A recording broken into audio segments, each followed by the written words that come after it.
While researching my books, I've personally investigated hundreds of abduction cases, but one man's story truly haunts me. His name is Jesse Long. He claims to have been abducted many times since he was a boy, and the abductions he describes are terrifying.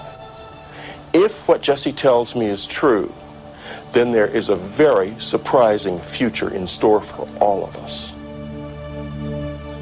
Jesse, when do you first recall being abducted? My first abduction occurred in 1957 when I was 5 years old in Rogersville, Tennessee, a very small town in Upper East Tennessee. My brother John was with me at the time.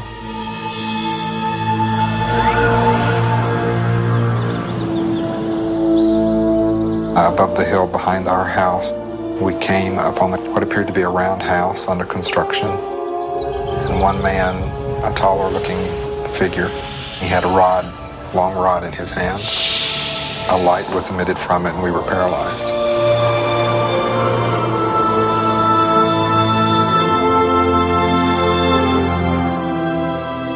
It is at this point that Jesse Long's conscious memory of what happened ends. He says it's only through hypnosis that he's been able to remember the rest of this first abduction. What you are seeing is actual footage of Jesse undergoing hypnotic regression. You will not be I remember being taken into the craft, taken into one room. I was placed on a very cold, flat table. My brother was separated and he was taken into another room.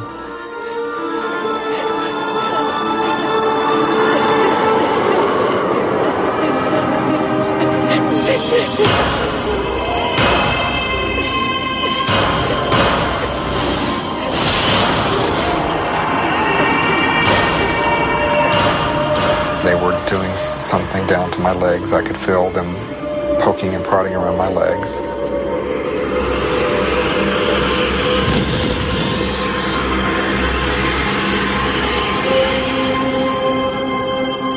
According to Jesse, his abductors inserted a small item, an alien implant, into his left shin. And it was in my body for 34 years. Could you feel it inside you? What did it feel like? It was always painful. I always had to wear my socks below the incision point because it was painful. In 1991, Jesse had the foreign object removed from his leg. There it is. This is actual footage of that procedure. That's a good half-inch long, isn't it? This is the object that was in my leg. And unfortunately, during the initial test that was done on it, it was broken into two pieces. But that allowed us to look at the inside. Some have dismissed the object as simply a shard of glass. But when it was analyzed at Southwest Research Institute, a materials analysis facility in Texas, the conclusions suggested a greater mystery. According to the lab's report, the object revealed a very remarkable composition and exhibited unique surface characteristics that cannot be explained, and that the questions outnumber the answers. When the object was removed, I was convinced that whatever this object was had something to do with all of my abductions. Jesse Long believes he has experienced a number of abductions since that first incident in 1957. And they became more and more horrific as he grew into an adult. Most of my abductions occurred very similarly. When they brought me into the craft, they would take me down a long hallway. They would place me on a flat table. Of course, I was paralyzed and had to be because I was kicking and screaming. I didn't want to be there.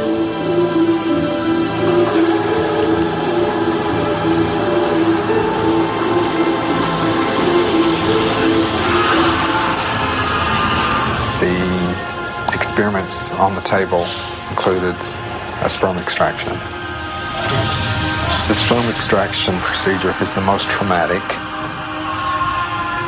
and has caused me the most problems, in that they actually force me to crossbreed with what seems to be a female being.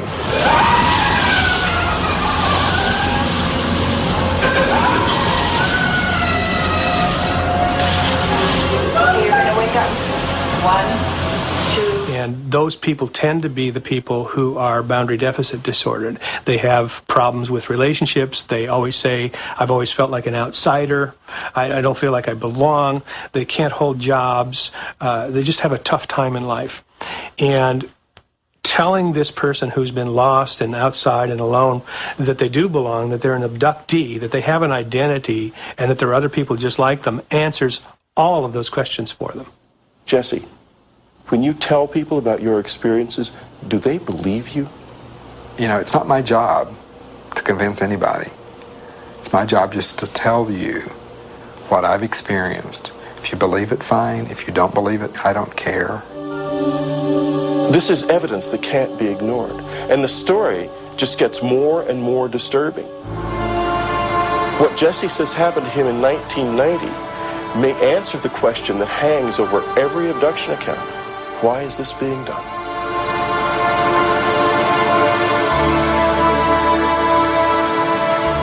I was driving from California to New Orleans, and right outside of Albuquerque, New Mexico, on I-40, my car was lifted off the interstate up into a craft with me in the car.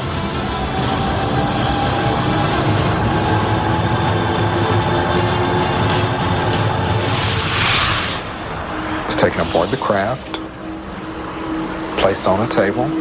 I was presented with a baby. I was told, "This is your child."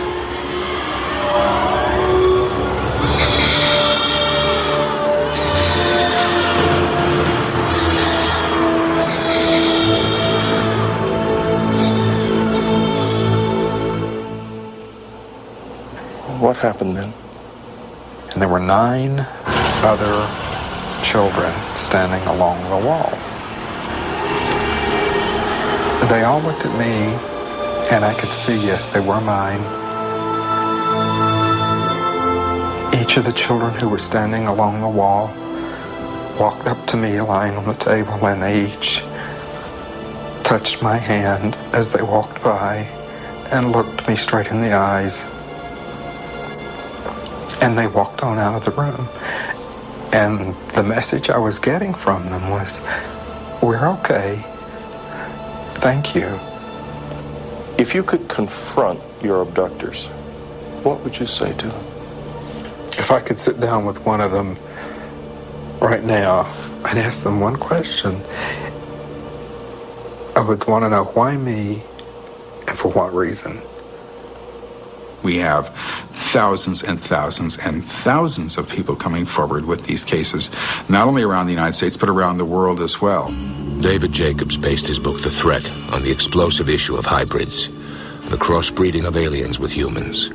For Jacobs, stories like Jesse Long's are only the beginning. I think we are looking at a catastrophic situation. I think we are looking at a disaster. We are seeing a unified program here with these beings, a program of physiological exploitation by one species of another. I know this sounds absolutely insane. We're looking at a colonization program in some way